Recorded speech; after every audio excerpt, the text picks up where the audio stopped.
এমন কোনো আমল আছে কিনা যা করলে রোজা রেখে ক্ষুধা কম লাগবে? কাদের জন্য রোজা রাখায় ছাড় দেওয়া হয়েছে?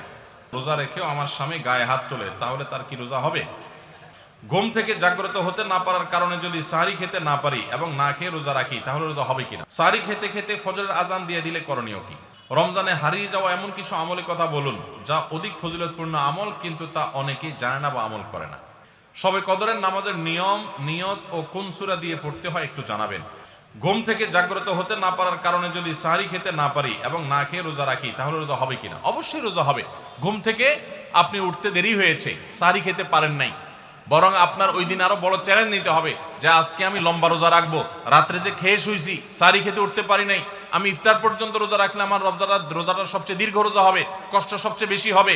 আর হাদিসে আসছে ইন্না আযামাল জাযা মা আযামিল বালা, কষ্ট যত বেশি হবে আল্লাহ তাআলা আজর বা বিনিময় তত বেশি দিবেন। যে আমি বেশি সহিষ্ণু হলাম, বেশি ধৈর্যশীল হলাম, বেশি সংযম করলাম, সো ওই দিন আরো বেশি চ্যালেঞ্জ নিতে হবে ইনশাআল্লাহ তাআলা। সাহরি খেতে খেতে ফজরের আজান দিয়ে দিলে করণীয় কি? সাহরি খেতে খেতে যদি ফজরের আজান দিয়ে দেয় এবং ওয়াক্ত হয়ে গেছে, ওয়াক্ত মতোই আজান দেওয়া হয়েছে, আজান দেওয়া হয়েছে তার মানে ওয়াক্ত হয়ে গেছে, তখন আপনি খাচ্ছেন, তাহলে সেই রোজা আপনাকে আবার রাখতে হবে, এই রোজা হয় নাই। কারণ সাহরি খেতে হবে ফজরের ওয়াক্ত হওয়ার আগে আগে। ফজরের ওয়াক্ত শুরু হয়ে গেছে, তখনও আপনি খাওয়াতেই আছেন এবং গিলেছেন, তাহলে আপনার রোজা হবে না। যদি এমন হয় যে ওয়াক্ত হচ্ছে তার আগ মুহূর্তে খেয়েছেন, এখন মুখে খাবার আছে, খান নাই, নিয়েছেন খাওয়ার জন্য, বাকি ওয়াক্ত হয়েছে বা আজান হয়েছে দেখে আপনি ফেলে দিয়েছেন, তাহলে রোজা হতে পারে। এখন দেখবেন যে ওয়াক্ত হওয়ার পরে কিছু খাইছেন কিনা, অল্প যদি খেয়ে থাকেন ওয়াক্ত হওয়ার পর, ধরুন আপনার 5:20 আজান হলো বা ওয়াক্ত হলো ফজরের, তা আপনি ঠিক 5:20 সময় অল্প একটু খেয়েছেন, এক ডুব পানি খেয়েছেন, বাস, এই রোজাটা আপনার আবার রেখে দিতে হবে, কাজা করতে হবে। এরপরে প্রশ্ন হলো, রমজানের প্রথম 10 দিন, মাঝের 10 দিন ও শেষের 10 দিনকে বলা হয় রহমত, মাগফিরাত ও নাজাতের দিন, এটা কতটা সহিহ? তাহলে কি ওই দিনগুলোতে রহমত, মাগফিরাত, নাজাত পাওয়া যাবে নাকি বাকি দিনগুলোতেও পাওয়া যাবে? দেখুন, এই হাদিসের সনদকে মুহাদ্দিসরা কেউ কেউ কিছুটা দুর্বল বলেছেন, কিন্তু এটার মাধ্যমে এটাও হতে পারে যে এই দশকে বিশেষভাবে রহমত দেওয়া হয়, অন্যগুলোতে আমভাবে দেওয়া হয়। এর মানে এই না যে অন্য দিনগুলোতে রহমত দেওয়া হয় না। আমার উপর যখন রোজা ফরজ হয় তখন আমার বয়স 11 বছর ছিল, আমি তখন রোজা রাখি নাই, এখন কিভাবে রোজা রাখবো? আপনি এখন রোজা রাখবেন, আগের যত রোজা বাকি ছিল রাখেন নাই সেগুলো কতগুলো হলো আনুমানিক একটা ফিগার বের করে এখন থেকে রোজাগুলো রেখে রেখে শেষ করবেন। আমরা গরিব মানুষ, শ্রমজীবী, মাঠে আলু তোলা, সরিষা কাটা এবং মাটি কাটা ইত্যাদির কাজ করি, রোজা রাখা বিরাট কঠিন, রোজা রাখলে কাজ করা যায়, কাজ নাই, ভাত নাই, কি করব তাহলে? ভাইরা আমার, এই প্রশ্ন আমাদের যখন আসে শ্রমজীবী ভাইদের কাছ থেকে, তখন আমরা প্রথমেই তাদের প্রতি সমবেদনা জানানোর চেষ্টা করি যে আমরা এমন একটা সমাজে বাস করছি যে সমাজে আমাদের শ্রমজীবী ভাইদের জন্য আসলে ভালো কোনো ব্যবস্থা নেই।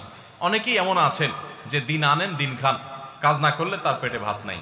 এই ভাইদেরকে আমরা বলবো, আপনার এমন হার্ড পরিশ্রম করতে হয় যে রোজা রেখে সেটা করা সম্ভব নয়, এই অজুহাতে আপনার রোজা না রাখার সুযোগ নাই। আপনি এখন বলবেন, হুজুর তাহলে কি মরে যাব? না, মরেও যাবেন না, আপনার জন্য বহু বিকল্প আছে। কি কি বিকল্প আছে? ধরুন একজন রিক্সা চালক, রিক্সা চালানো খুব হার্ড পরিশ্রমের কাজ।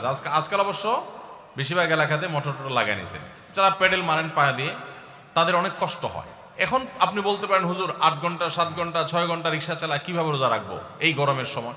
আমি বলবো, ভাই, আপনার যে অনেকগুলো অপশন আছে তার ভিতরে একটা অপশন হলো, আপনি যদি ইচ্ছা করেন যে রমজান মাসে আমি রিক্সা চালাবো খুব অল্প সময়, যে জমার টাকা তুলে কোন রকম আমার ডাল ভাত কেনার কোন রকম ব্যবস্থা হবে, মানে কোন রকম বেঁচে থাকার ব্যবস্থাটা হবে, যেহেতু আমার রোজা রাখা লাগবে এই জন্য আমি ডিউটি একটু কমায় করব, 6 ঘন্টা জায়গা 3 ঘন্টা করব, এবং দিনে ডিউটি করলে প্যাসেঞ্জার একটু বেশি থাকে, আমি একটু রাতে বেশি ডিউটি করব, প্যাসেঞ্জার একটু কম থাকবে, তারপরেও আমার রোজাটা রাখা হবে। চেষ্টা করলে উপায় আছে না নাই? আপনি যদি আগে থেকে 4 মাস আগে থেকে প্ল্যান করেন, যেহেতু সামনে রমজান মাস আসতেছে, রমজান মাসে হার্ড পরিশ্রম আমি করতে পারি না, করতে গেলে রোজা রাখা হয় না, রোজা রাখা এদিকে ফরজ, আমার আল্লাহর কাছে যেতে হবে, সেজন্য আমি 4 মাস আগে থেকে যদি একটু একটু করে টাকা জমা করে রাখি রোজার মাসে, যাতে আমি বসে বসে খেতে পারি বা কম পরিশ্রম করে সংসার চালাতে পারি, তাহলে সেই সুযোগ আছে না নাই?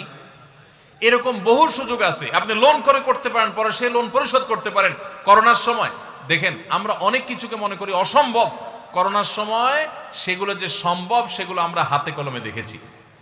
যখন কোয়ারেন্টাইনের সময় রিক্সা চালকদের রিক্সা বন্ধ ছিল তখন কিভাবে চলেছেন, মাসকে মাস, বছর জুড়ে যদি চলতে পারেন, এখন এক মাস চলতে পারবেন না? এই জন্য ভাই কষ্ট হবে ঠিক, কিন্তু সদিচ্ছা থাকলে সম্ভব। আর যারা যত বেশি পরিশ্রম করবেন, আপনি শ্রমজীবী মানুষ, অভাবী মানুষ, আপনার শ্রম অনুযায়ী আল্লাহ তাআলা আপনাকে বিনিময় দেবেন ইনশাআল্লাহ। যারা যত বেশি কষ্ট করবেন, ওই ধনীদের রোজার চাইতে আপনার রোজার মর্ম আল্লাহ তাআলার কাছে অনেক বেশি।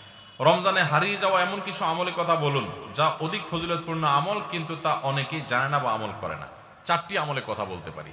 4টি আমল আমরা অনেকেই গুরুত্ব দেই না, অথচ সে আমলগুলো আমাদের পুরো রমাদানকে সম্পূর্ণ সার্থক করে দিতে পারে, অর্থবহ করে দিতে পারে, রমজান সাকসেস করে দিতে পারে। সে 4টার ভিতরে প্রথম এবং 1 নম্বর যেটা বলতে চাই তা হলো রমজান মাসে রোজা রেখে এবং রাতের বেলা পুরো রমজান জুড়ে সকল প্রকার পাপাচার, কাউকে কষ্ট দেওয়া, গালি দেওয়া, হক নষ্ট করা, সব ধরনের গুনাহ থেকে, গীবত শেকায়েত করা, চোখের গুনাহ, সোশ্যাল মিডিয়া ইত্যাদি সবগুলো থেকে বেঁচে থাকবেন। প্ল্যান করে যে কোনো মূল্যে, প্রয়োজনে আমি আইডি ডিঅ্যাক্টিভ করে ফেলবো, অ্যাপ ডিলিট করে ফেলবো, তারপর সব ধরনের গুনাহ থেকে বেঁচে থাকবেন। এটা হলো রমজান সার্থক করার সবচেয়ে গুরুত্বপূর্ণ কাজ। 1। 2 নম্বর হলো রমজানে আমরা অনেকে কোরআন পড়ি, কিন্তু কোরআন শোনাশুনি করি না। হাফেজরা করে অবশ্য। নবী করিম সাল্লাল্লাহু আলাইহি সাল্লাম রমাদানে শোনাশুনি করতেন। এটা একটা হারিয়ে যাওয়া সুন্নাহ বলতে পারি। জিবরিলকে তিনি শোনাতেন, আবার জিবরিলের কাছ থেকে তিনি শুনতেন। এজন্য আপনি কোরআন পড়বেন, আপনার স্ত্রী শুনবে, আবার স্ত্রী পড়বে, আপনি শুনবেন। স্ত্রী বলে কোনো কথা নয়, এরকম একে অন্যের সাথে কোরআন শোনাশুনি করবেন। এটা একটা হারিয়ে যাওয়া আমল। 3 নম্বর হলো রমজানের শেষ 10 দিন ইতিকাফ করবেন। রমজানের শেষ 10 দিনের ইতিকাফ এমন একটা আমল, রমজান রোজা ফরজ হওয়ার পর থেকে নিয়ে মৃত্যু পর্যন্ত নবী সাল্লাল্লাহু আলাইহি সাল্লাম জীবনে কখনো ইতিকাফ ছাড়েন নাই। আমরা ম্যাক্সিমাম মানুষ জীবনে কখনো করি নাই। ইতিকাফ করা হলো আল্লাহর ঘরে এসে গাঁটটি বোসকানেই পড়ে যাও যে আল্লাহ ক্ষমা করা ছাড়া যাব না। ইতিকাফ করা যদি মসজিদে ঘুমায়াও থাকে, ইতিকাফ করাটাই যেহেতু একটা স্বতন্ত্র ইবাদত, সো তার ইতিকাফ করার মাধ্যমে লাইলাতুল কদর তিনি অটোমেটিক পাবেন ইনশাআল্লাহ। এই জন্য ইতিকাফের আমলটা আমাদের রমাদানকে সার্থক করে দিতে পারে, অথচ এটা হারিয়ে যাচ্ছে। আর 4 নম্বর এবং সর্বশেষ হলো রমজানের শেষ দশক হলো ইবাদতের দশক, আমলের দশক। আমরা প্রথম 2 দশকে যা পারি না পারি, শেষ দশক বেশি আমল করার চেষ্টা করব। অনেকে আমরা শহর থেকে গ্রামে যাওয়ার জন্য পরিকল্পনা করতে করতে 4-5 দিন চলে যায়। অনেকে কেনাকাটার জন্য 4-5 দিন ব্যয় করে ফেলি। ঈদের প্রস্তুতির জন্য আমাদের শেষের দিনগুলো নষ্ট হয়ে যায়। এগুলো না করে আল্লাহর ওয়াস্তে শেষ দশককে ইবাদতের জন্য রিজার্ভ করে ফেলি, গোটা ফ্যামিলি সহ ইবাদত বন্দেগী করি, রমজানটাকে আমরা উপভোগ করতে পারবো ইনশাআল্লাহ। এটা আমাদের জন্য তৃপ্তির রমাদান হবে। আল্লাহ আমাদেরকে তৌফিক দান করুন। তাহলে 4টি আমলের কথা বলেছি, সকল প্রকার গুনাহ থেকে বেঁচে থাকা, কোরআন শোনাশুনি করা, ইতিকাফ করা এবং রমজানের শেষ দশকে বিশেষভাবে ইবাদতের পরে যত্নশীল হওয়া, শেষ দশকে সকল ব্যস্ততা কমায় দেওয়া। এই 4টি জিনিস আমাদের রমাদানকে সার্থক করতে পারে ইনশাআল্লাহ তাআলা। নারীদের জন্য কিছু আমল বলুন, কারণ রমজানে বাসায় সাহারি, ইফতারি, অন্যান্য কাজ করতে করতে বেশি বেশি আমলের সুযোগ তারা পান না। মা বোনরা ইফতারি সাহারি ব্যস্ততায় অনেকেই রমজানে ইবাদত বন্দেগীর সুযোগ পান না, তাদের জন্য আমরা বিশেষ কিছু পরামর্শ দিতে পারি। নাম্বার 1, রমজানের আগে থেকে ইফতারের যে আইটেমগুলো আগে থেকে জোগাড় করা যায় সেগুলো আগে থেকে জোগাড় করে, যেমন পেঁয়াজি আইটেম ইত্যাদি অনেক সময় বাটায়া বেটে ফ্রিজে রেখে দেওয়া যায়। যেগুলো আগে করা যায় সেগুলো আগে করে রাখেন, যাতে রমজানে ইবাদতবন্দি করতে পারেন। সাহারির সময় ভোর রাতে খেতে উঠে সবাই খাওয়া দাওয়া করে রেখে চলে যায়, আমাদের মা বোনরা দেখা যায় থালা বাসন নিয়ে ব্যস্ত হয়ে পড়েন।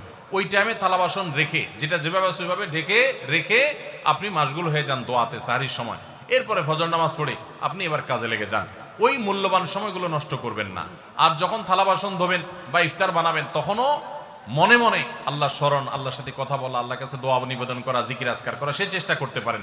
তাহলে ইনশাআল্লাহ আপনাদের রমাদান অর্থবহ হবে। আরেকটা জিনিস হলো, আপনারা রোজাদারদের জন্য খাবার প্রস্তুত করছেন, ইফতার রেডি করছেন, এর কারণে কিন্তু আলাদা সওয়াব পাবেন। এটা আপনাদের জন্য সওয়াব থেকে শূন্য বা খালি কিন্তু না। অতএব নিয়ত করে নেবেন যে আল্লাহ, রোজাদারদের জন্য আমি খাবার তৈরি করছি, আমাকে আপনি সওয়াব দিবেন। ইনশাআল্লাহ আপনারা আল্লাহ তাআলার কাছে আজর এবং বিনিময় পাবেন। এবং মেয়েরা যদি মাসিক অবস্থায় থাকেন, রোজা না থাকে, ওই অবস্থায় তারা ইসলামিক বই পুস্তক পড়তে পারেন এবং বিভিন্ন ভালো ভালো বই পুস্তক পড়তে পারেন, জিকির আজকার করতে পারেন, ইস্তেগফার এবং দোয়া দরুদ পড়তে পারেন।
এমন কোনো আমল আছে কিনা যা করলে রোজা রেখে ক্ষুধা কম লাগবে, আমার পিপাসা চূড়ান্ত কষ্ট হয়, রোজা রেখে ক্ষুধা কম লাগবে এমন কোনো আমল আছে কিনা?